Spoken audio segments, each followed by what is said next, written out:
গজলটা গাওয়ার পর সবগুলো গাইবো ইনশাআল্লাহ। এই গজলটা খুব ইম্পর্টেন্ট গজল আজকের জন্য। তো আমি সেই আমার মূল গজল জাহিলিয়াতের যুগ। দেখেন, আমি অনুরোধ জানাবো, যদি আপনাদের কথা বলার দরকার হয় এই গজলের পর হদ্দম কথা বলবেন, আপত্তি নেই। তবে এই গজলটা প্রয়োজন পড়লে নিঃশ্বাস বন্ধ করে শুনতে হবে। যদি প্রয়োজন পড়ে নিঃশ্বাস বন্ধ করে শুনুন, কিন্তু কোনো কথা বললে হবে না। দেখেন, আমার নবীর কাছে হঠাৎ করে একজন সাহাবা এলো, ইয়া রাসূলুল্লাহ ইয়া হাবিবাল্লাহ, খুশি দিকটা ঠিক করো, ইয়া রাসূলুল্লাহ ইয়া হাবিবাল্লাহ, আমি জীবনে অনেক বড় একটা ভুল করেছি, অনেক একটা পাপ করেছি।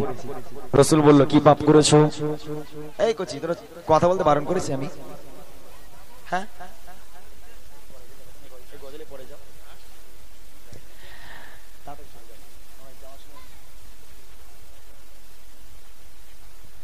একদম মন দিয়ে আমার দিকে মন দিয়ে গজলটা শুনবেন। অনেক কষ্ট করে গাইতে হয় সব গজলগুলো, তারপরেও আমি গাইছি শুধু আপনাদের শোনানোর জন্য। একজন সাহাবা রাসূলের কাছে এলো, ইয়া রাসূলুল্লাহ ইয়া হাবিবাল্লাহ, আমি জীবনে অনেক বড় একটা পাপ করেছি, আমার পাপের কি কোনো ক্ষমা আছে? রাসূল বলল, তুমি এমন কি পাপ করেছো যে তার কোনো ক্ষমা নেই? আমার আল্লাহ হচ্ছে দয়ালু দাতা, আল্লাহ পাক সবার গুনাহ খাতাকে মাফ করে, তোমাকেও মাফ করবে। বলছি, ইয়া রাসূলুল্লাহ ইয়া হাবিবাল্লাহ, আমার পাপটা মাফ হবার মতো নয়। বলে, কি পাপ করেছো? বলে, আল্লাহ পাক আল্লাহ তাআলা আমাকে বড় ভালোবেসে একটা কন্যা সন্তান আল্লাহ আমাকে দিয়েছিল।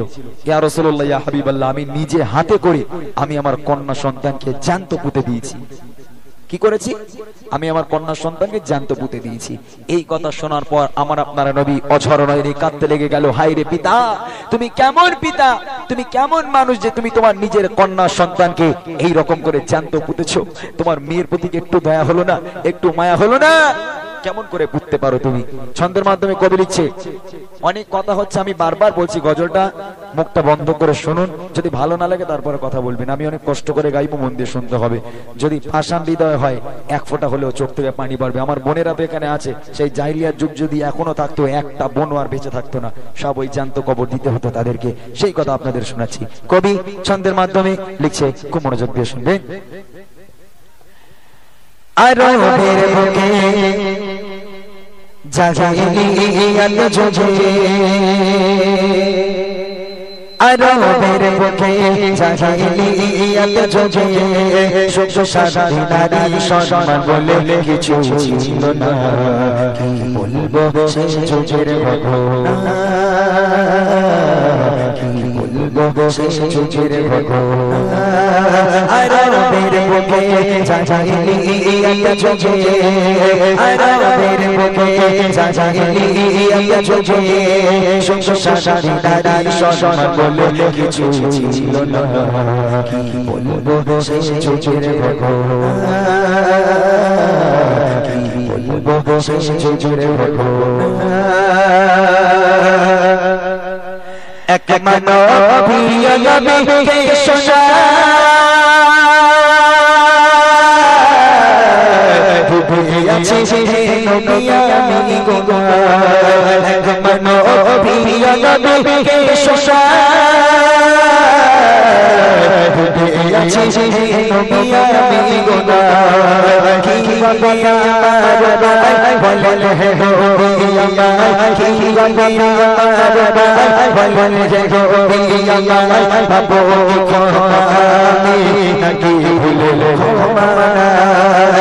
খোদা দিলো আমায় শ্মশান দুনিয়ায়, খোদা দিলো আমায় শ্মশান দুনিয়ায়। নিজে হাতে করে নামদারে ছোট ছোট, কি বলবো সেই যুগের ঘটনা,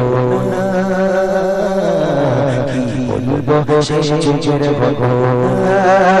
আরবের বুকে জাহিলিয়াত যুগে, আরবের বুকে জাহিলিয়াত যুগে, সুখ শান্তি নারী সম্মান বলে কিছু ছিল না। কি বলবো সেই যুগের ঘটনা, কি বলবো সেই যুগের ঘটনা। আমি বিদেশে কাজে যাব, আমি বিদেশে কাজে যাব। তখনকার লোকেরা বাণিজ্যে যেত, বিদেশে কাজ করতে যেত। ইয়া রাসূলুল্লাহ, আমি বিদেশে কাজে যাব, এমত অবস্থায় দেখলাম আমার স্ত্রী প্রেগনেন্ট, আমার স্ত্রী গর্ভবতী থাকা অবস্থায় আমি আমার স্ত্রীকে বললাম, হে আমার প্রাণপ্রিয় স্ত্রী, আমি 4 বছরের জন্য বাইরে কাজে যাচ্ছি, আমার যদি পুত্র সন্তান হয় তাহলে সুখবরটা আমাকে দিও, আর যদি কন্যা সন্তান হয় খবরটা দেওয়ার দরকার নেই, ওকে আতুর ঘরের মধ্যেই গলা টিপে আমার কন্যা সন্তানের তুমি গলা টিপে তাকে মেরে ফেলো, খবরদার যদি কন্যা হয় তাহলে কিন্তু বাঁচিয়ে রাখবে না। বাপ বলে চলে গেল। বাপ যেই বিদেশে চলে গেল, 1-2 দিন 4 দিন পরে ওই মা একটা সন্তানকে জন্ম দিল, সেটা হলো কন্যা সন্তান। যেই কন্যা সন্তান জন্ম হলো, মা দেখছে সন্তানের দিকে একেবারে ফুলের মতো চেহারা, চাঁদের কণার মতো একটা কন্যা সন্তান জন্ম নিয়েছে। নিজের মা কখনো নিজের সন্তানের গলা টিপে হত্যা করতে পারে না। ওই মা অঝর নয়নে কাঁদে, আমার স্বামী বলে গেছে যদি আমার কন্যা সন্তান হয় তাকে আতুর ঘরের মধ্যে গলা টিপে মেরে ফেলতে, আমি মা হই আমি আমার সন্তানকে কেমন করে মারবো। ওই মা কাঁদতে কাঁদতে একটা প্ল্যান খাটালো, একটা বুদ্ধি খাটালো, যে যাক আমার স্বামী বিদেশে গেছে মানে 4 বছর বাড়ি আসবে না, এই 4 বছরে আমি আমার মেয়েকে বড় করব, আমার মেয়ে 4 বছর বয়স হয়ে যাবে, আমার স্বামী বাড়িতে আসবে, দেখবে মেয়ে বড় হয়ে গেছে, তখন হয়তো আর মারতে পারবে না। এই বুদ্ধি খাটিয়ে মা কাউকে কিছু না জানিয়ে চুপি চুপি মেয়েকে বড় করতে লাগলো। এইবার দেখেন আগে আগে কি হয়। স্বামী চলে গেল কাজে বিদেশে, দিল এক শতকন্যা বসে, মা ভাবে ও মা ভাবে বাড়িতে যাবি না,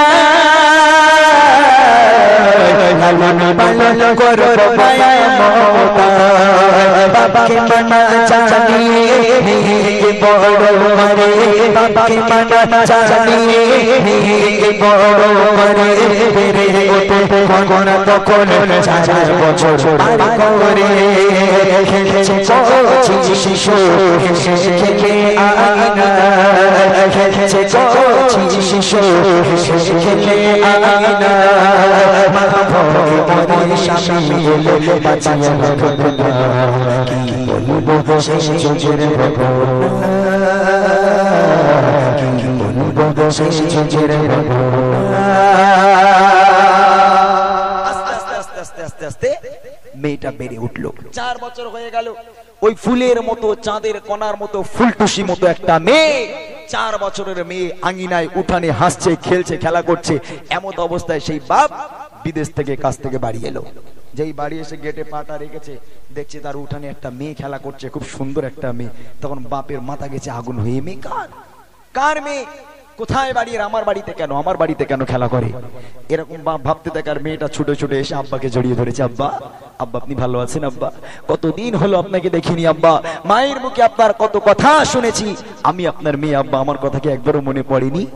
যেই আব্বা বলে ডেকেছে তখন ও লোক আরো আগুন হয়ে গেল। মেয়েকে হিসরা টান মেরে সরিয়ে দিয়ে ওই বাপ চলে গেল ঘরের মধ্যে। স্ত্রীর সঙ্গে কথা বললো না, মেয়ের সঙ্গে কথা বললো না, রাগ করে ঘরের মধ্যে ঢুকে গেল। এইবারে বাপ কি প্ল্যান খাটায় দেখেন। কবি লিখছে,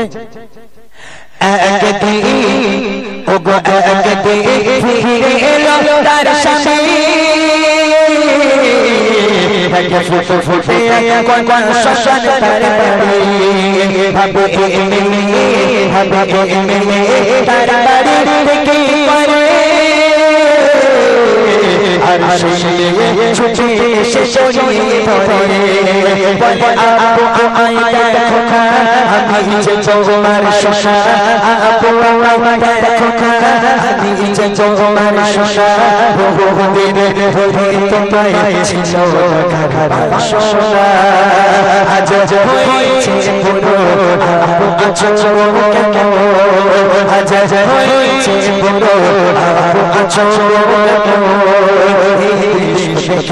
তার মাথা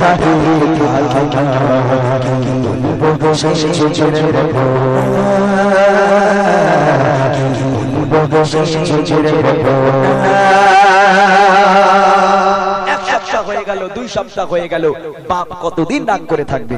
একদিন স্ত্রীর কাছে গেল, গিয়ে বলছে যাক যা হবার হয়েছে বাদ দাও, তুমি যখন মেয়ে সন্তানকে জন্ম দিয়েছো, মেয়ে বড় হয়ে গেছে একেবারে ফুলের মতো দেখতে, একটা কাজ করে ও মেয়েকে আমি আর মারবো না, তুমি একটা কাজ করো, তুমি তোমার মেয়েকে সুন্দর করে সাজিয়ে দাও, ফুলের মতো করে সাজিয়ে দাও, আমি ওর মামার বাড়ির দিক থেকে একটু ঘুরিয়ে আনি।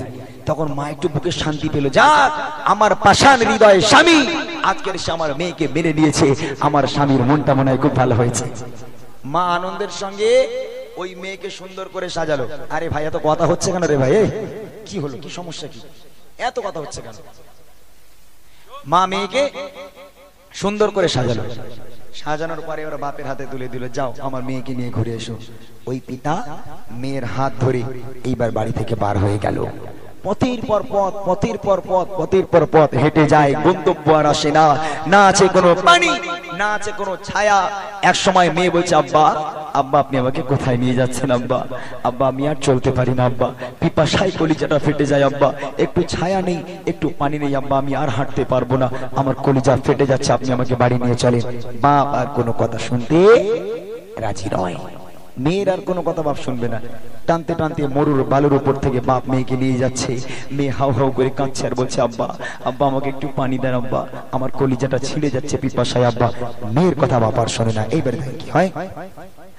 রওনা ও গো রওনা হয়ে যায় বাপ মেয়ে, আনন্দে চলে তার বাপ মেয়ে, মরুর বালুর ওপর দিয়ে হেঁটে যায়। বলে আবু বলো আমরা যাচ্ছি কোথায়, আমি চলতে আর পারি না, পিপাসায় কলিজা খাকা, চলতে আমি পারি না, পিপাসায় কলিজা খাকা ফেটে যায়। আবু আমায় বাড়ি নিয়ে চলো না, কি পাশাশারি বয়তার শোনে না কথা, কি পাশাশারি বয়তার শোনে না কথা। আবু আবু বলে ফিরে দেখে না, কি বলবো শেষ যুগের ভগবান, কি বলবো শেষ যুগের ভগবান। চলে গেল, গিয়ে মেয়েকে একটা জায়গায় দাঁড় করিয়ে, এবার বাপ মেয়েকে এক জায়গায় দাঁড় করিয়ে বেশ কিছু দূর একা একা চলে গেল। গিয়ে মেয়ে দূর থেকে দাঁড়িয়ে দাঁড়িয়ে দেখছে আমার বাপ যেন কিছু খুঁড়ছে। মেয়ে দূরে দাঁড়িয়ে আর বাপ চলে গেল কিছু দূর, কে মাটি খুঁড়ছে, এবার বালির উপরে গিয়ে গর্ত করছে। মেয়ে তখন মনে মনে চিন্তা করছে, যাক আমার আব্বা হয়তো কাজ করার জন্য এসেছে, কাজের জন্য এসেছে, তাই আমাকে নিয়ে এসেছে। মেয়ের মনে একটু শান্তি এলো। দূর থেকে মেয়ে দেখছে বাপ যখন মাটি খুঁড়ছে, তার পিতার কপালে, মাথায়, সারা শরীরে, সারা দেহতে ঘাম টপিয়ে টপিয়ে পড়ে। ওই মেয়ে সহ্য করতে না পেরে দৌড়ে দৌড়ে আব্বার কাছে গেল, গিয়ে নিজের জামা দিয়ে, মেয়ে নিজের জামা দিয়ে বাপের ঘামটা মুছে দেয়, মাথার ঘাম মুছে দেয়, গায়ের ঘাম মুছে দেয়। আর ওই পিতা ওই মেয়েকে গর্তের মধ্যে পুঁতবে বলে মাটি খোঁড়ে। মেয়ে বাপের ঘাম মুছে আর বাপ ওই মেয়েকে গর্তের মধ্যে পুঁতবে বলে মাটি খোঁড়ে। এক মানুষ সমান মাটি খোঁড়া হয়ে গেল। মাটি খোঁড়ার পর মেয়ের হাতটা ধরে এক হিঁচড়া টান মেরে গর্তের মধ্যে ফেলে দিল। মারতে থাকে মারতে থাকে। মেয়ে বলে, আব্বা আব্বা আপনি আমাকে মারছেন কেন আব্বা? আব্বা আমি আপনার কি ক্ষতি করেছি আব্বা? আপনি কতদিন পর আমার বাড়িতে এসেছেন আব্বা, কতদিন পর একটু আপনাকে আব্বা বলে ডেকেছি, আপনি আমাকে মারছেন কেন আব্বা? আমার কি দোষ আব্বা? আব্বা কোনো কথা শোনে না, মেয়েকে মারতে থাকে। মারতে মারতে মারতে মারতে যখন মনের স্বাদ মিটলো না, এইবার মাটি ফেলতে শুরু করে দেয়। বাচ্চা মেয়ে, 4 বছরের মেয়ে, গর্তের মধ্যে বাপ মাটি ফেলে। মাটি ফেলতে ফেলতে গলা পর্যন্ত মাটি দেওয়া হয়ে গেল। ফুলের মতো, চাঁদের কণার মতো মুখটা মাটির উপরে ভেসে, আর সারা দেহটা মাটির তলে। ওই মুখে মারতে থাকে। মেয়ে অসারণে কাঁদে আর চিৎকার করে বলে, আব্বা আব্বা আপনি আমাকে মারবেন না আব্বা, আপনি যদি না চান আমি কখনো আপনার বাড়িতে যাব না, আপনি যদি না চান আমি কখনো আপনাকে আব্বা বলে ডাকবো না, আব্বা আপনি আমাকে ছেড়ে দেন, আপনি আমাকে মারবেন না। বাপ মেয়ের কোনো কথা শুনতে রাজি নয়। বাপ মেয়েকে মারতে থাকে আর মাটি চাপা দিতে থাকে। এইবার দেখেন কি হচ্ছে। মেয়েকে একা ফেলে তার পিতা খুঁড়ছে মাটি, না বলে কোনো কথা।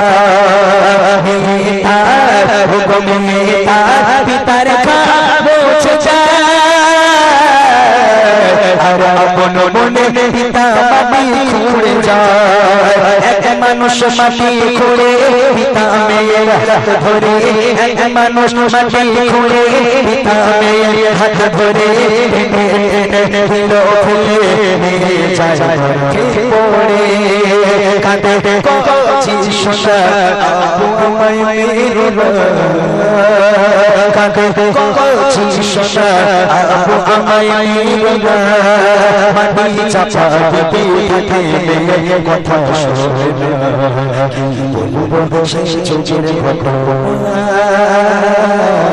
কি বলবো সেই চোখের ঘটনা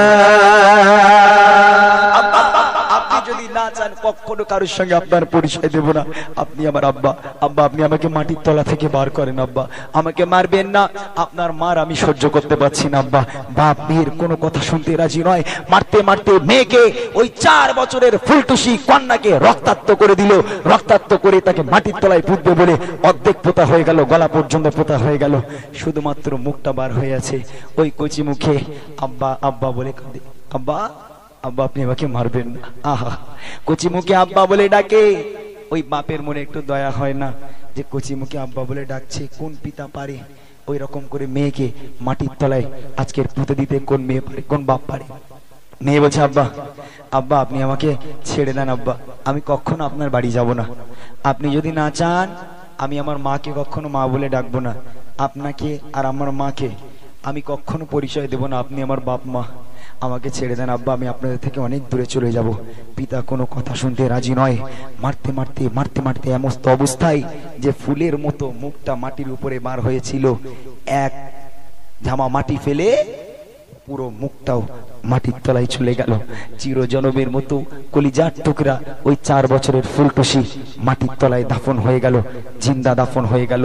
এইভাবেই আজকে কত মেয়েকে তার পিতা নিজে হাতে করে দাফন দিয়েছে, কত মা সেই জাহিলিয়া যুগে নিজের কন্যা সন্তানের গলা টিপে হত্যা করেছে। আহা, এই কথা যখন আমার নবী শুনে, আমার নবী পাক কাঁদতে কাঁদতে দাড়ি মোবারক ভিজে, আল্লাহ রসুলের পিরান মোবারক খানা ভিজে গেল। কি পাষাণ হৃদয়! তাই কবি বলছে, একা ফেলে তার পিতা পড়ছে মাঠে না বলে কোনো কথা, তার পিতার বলছে আর আপন মনে পিতা মাটি খুঁড়ে যায়, এক মানুষ মাটি খুঁড়ে পিতা মেয়ের হাত ধরে, এক মানুষ মাটি খুঁড়ে পিতা মেয়ের হাত ধরে উঠলে যায় পড়ে কাঁদে কচি সোনা আব্বু আমায় মেরো না কাঁদে কচি সোনা আব্বু আমায় মেরো না মাটি চাপা দিতে থাকে কথা শোনে না কি বলবো সেই চোখের ঘটনা কি বলবো সেই চোখের ঘটনা